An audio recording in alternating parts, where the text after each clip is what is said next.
Hi, this is Tim Charles from Ne Obliviscaris, and you're watching Impact Channel.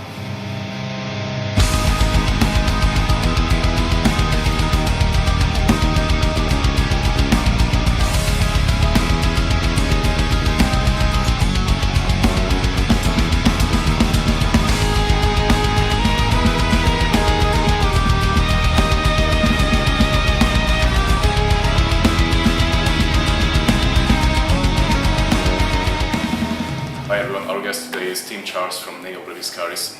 Welcome back to Hungary. Thanks for having me. How is the tour so far?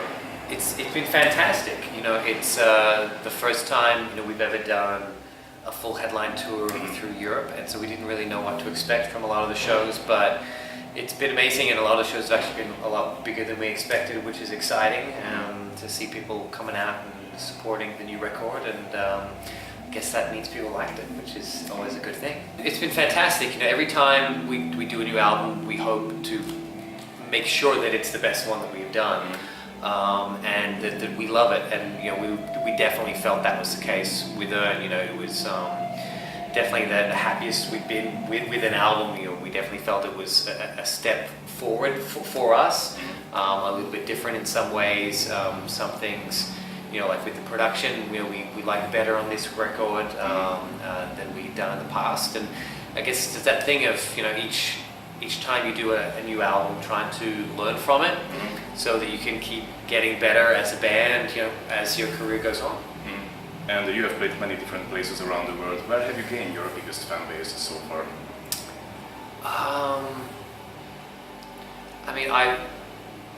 I would have said the US and Canada, but actually, on this tour, a few places have been really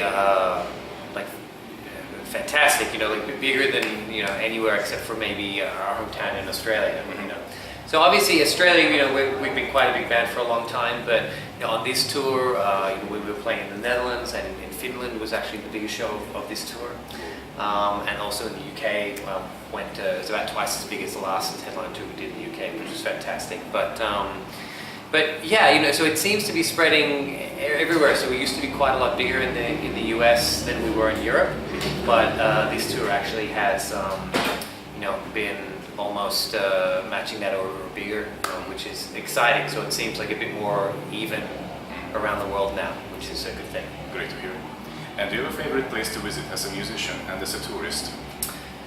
As a musician, my favorite place to play is anywhere where people turn up. And so, which is, quite a few places, thankfully now. When we played in New York City in November, that was really fantastic. Probably, if I had to pick one place, I think probably the combination of biggest crowd with craziest crowd is maybe Montreal in Canada. But there's lots of great places. As a tourist, it's really just a wonderful thing to just get to see, so many cultures and from around the world. Like here in Hungary, it's really very beautiful place. So it's always wonderful to come here. And then I always have a wonderful time, going through Ireland and France, and touring through Asia. Japan is always a very interesting place, and then we still have never toured through Central and South America before, and including Mexico, and so there's little places on our wish list that we are hoping to get to soon to see as well. And your music and the way you play your music is really passionate. What do you feel on stage when you're performing your songs, or when you're listening to your own music in general? I just try to feel the energy of the music. When we compose, we are trying to feel that energy and emotion that is there in the music, so that we know that some other people, the listeners, will hear it as well, and feel that emotion and intensity in the music. So if we are not feeling anything, then the song probably sucks. But on stage, it's always just about trying to connect with the energy of the song and project that outwards towards the audience to help them understand and connect with that energy that we have with the music, and basically invite them to take part in the concert. And so that's one of the great things about playing live, that you get that connection with the music and how we connect with the music emotionally, and trying to form that connection in person with people from all around the world is a pretty special thing. And how do you imagine your dream gig, if there were no limits or anything, no financial limits or anything? It would probably be, I have seen a few stadium shows before, like not really many metal artists, but you see like a stadium band like Coldplay, or you see a big festival like Parkway Drive playing at fucking open air or something like that, Right. with lights and flamethrowers. So often I go to shows and I have production envy, thinking like, oh, if only we had $100,000 to spend on making it look that amazing. But I think that the main thing is just that having a lot of people that really connect with the music, so we play to some quite big crowds at festivals. Being able to play something like that, but as your own headline show, I guess would probably be the ultimate dream. Have a few thousand people there in a big room that are all connecting with the music and sharing that with you. But you are celebrating the band's 15th anniversary now. When you're thinking about this journey with the band, what's in your mind? What does it make you feel like? I think a lot of pride that we made it this far, because when we got to 2012, it was like 9 years into the band's existence, and the band barely existed. We really had struggled to make it that far, and we didn't really have a lot of hope or positivity for the future. We'd had gone through a lot of struggles, and a lot of things kept holding us back. And we just managed to hold it together long enough to get that first album out. And then from that moment, things slowly started to change, and we've had more obstacles since then, like most bands. But, we've been able to meet them and solve them and keep moving forward, which is something I'm really proud of, because, now here we are, headlining across the world, with a lot of people enjoying the music that we do. And, if you had told me back when we started this that we would have gotten here, or even just 3 or 4 years ago, I wouldn't have believed that we would have gotten to where we are today. So it's very exciting. And I still feel like there's a long way to go in front of us, which is this makes me very excited for the future. And what is your goal as a musician? How do you imagine your artistic evolution in the future? The only thing I imagine is to just keep challenging myself, and that's really the way that I look at it. So I don't think too much beyond that, but it's just about trying to make sure that every time that I'm going to create music, that it's not just doing the same thing over and over and over and over again. There's plenty of bands who do that and they're very happy. That's fine. For me, that would be a bit boring. I would get probably a bit too restless. That's why all of our albums are a little bit different. And even though there's some similarities, there's definitely some clear differences.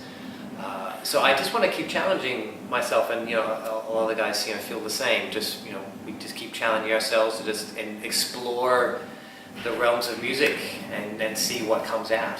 With no real intention, like, okay, we're going to write an album like this or write an album like that. It's like, hey, let's just write and experiment, and then when we love it, that's what it is. And that's all that matters. Like, do we love the music that we're writing? And if we do, then that's the album. And what does art mean to you? Obviously, art is just that, it's obviously really about intent. So,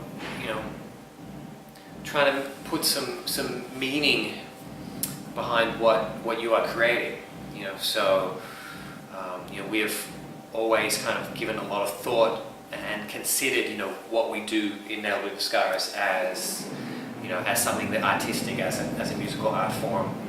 But you know, art comes in many different shapes and forms, and that's one of the interesting things. But as long as someone has some sort of intent behind what they're trying to do, whether it be with visual or graphic art or music, and it's all valid. And obviously, lots of people like different things.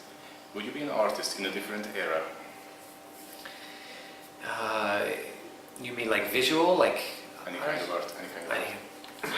Yeah, I think no matter what,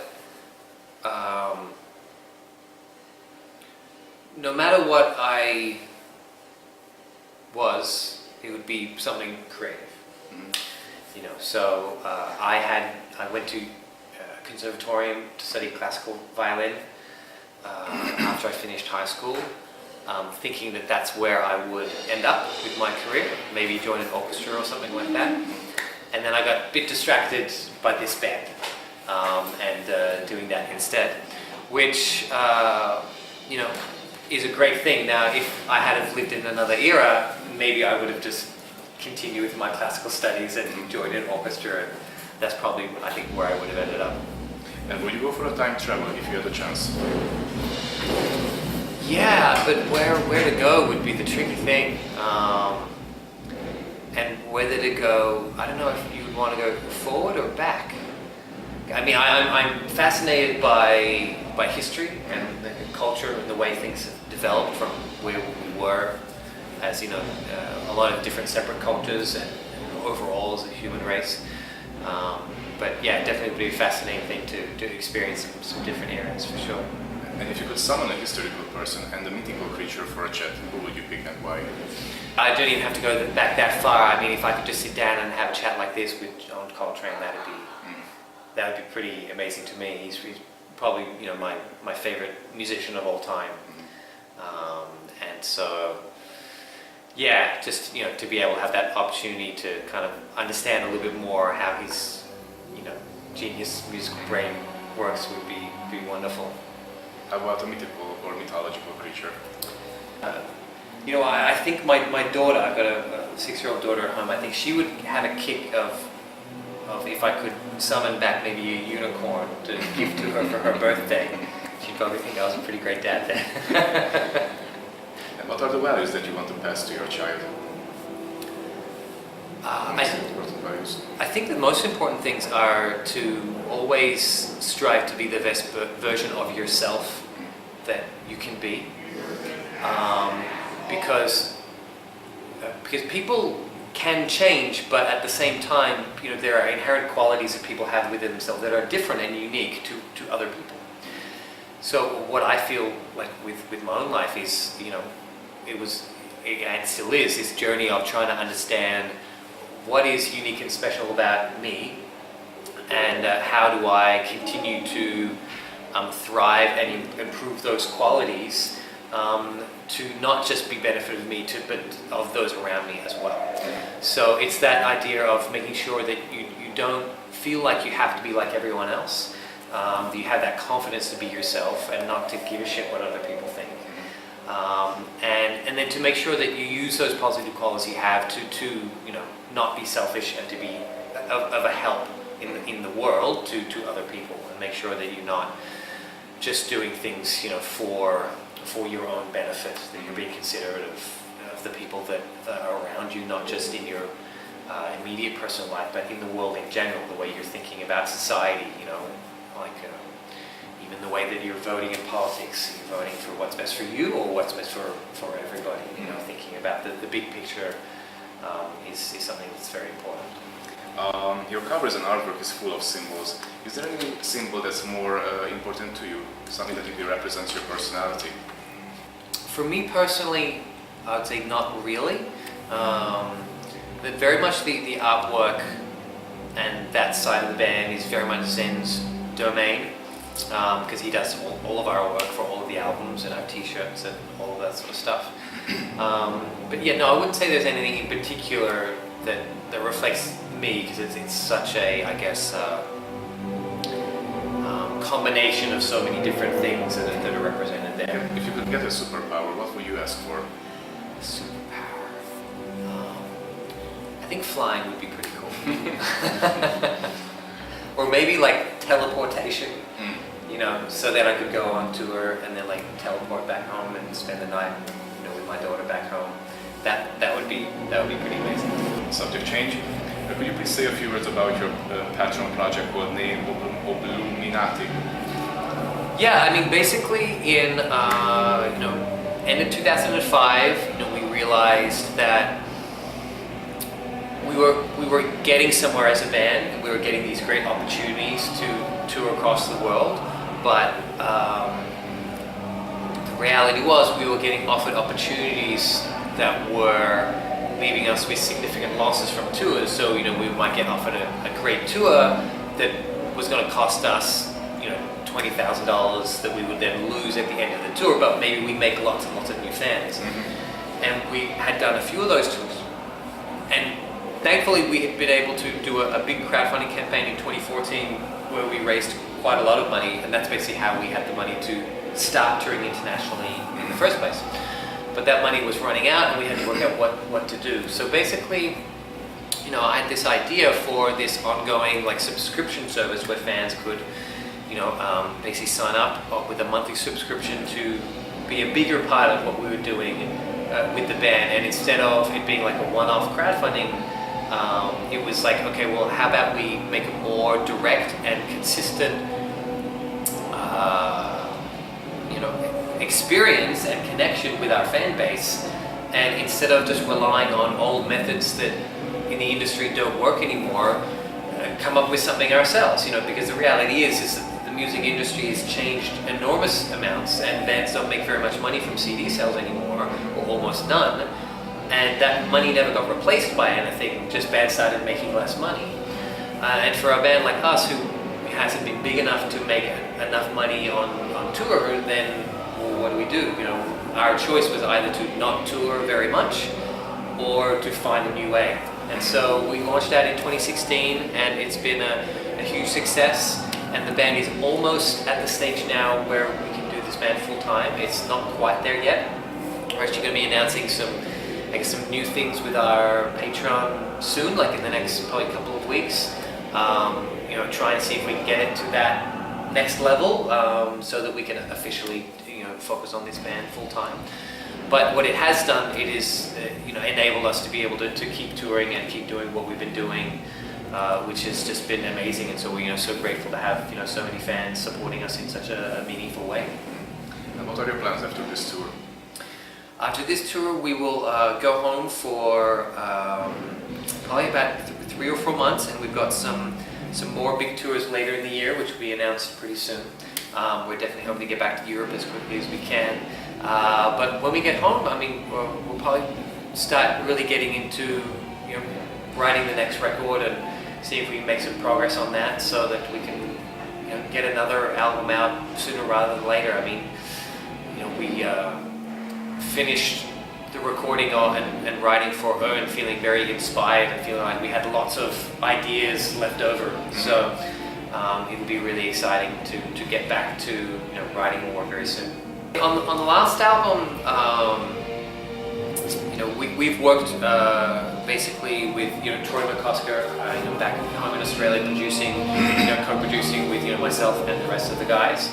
But on Earn we had, you know, Mark Lewis from Audio Hammer Studios in the USA, and he recorded and produced my clean vocals and also mixed and mastered the record. And you know, I actually just caught up with him just before this tour. He happened to be in Australia just a few days before we left, and we really loved working with him. So I wouldn't be surprised if he's a little bit more involved on the next record, if we can manage to organize that, you know, with him being over in the US most of the time and us in Australia. But you know, he definitely had a big impact on Earn sounding, you know, heavier and a bit more organic, and you know, the sound of that record was definitely due to the really incredible hard work that he put into trying to get our vision to become a reality. And so, you know, we definitely were you know, thrilled to work with him, and I'd be very surprised if we don't work with him some stage in the future.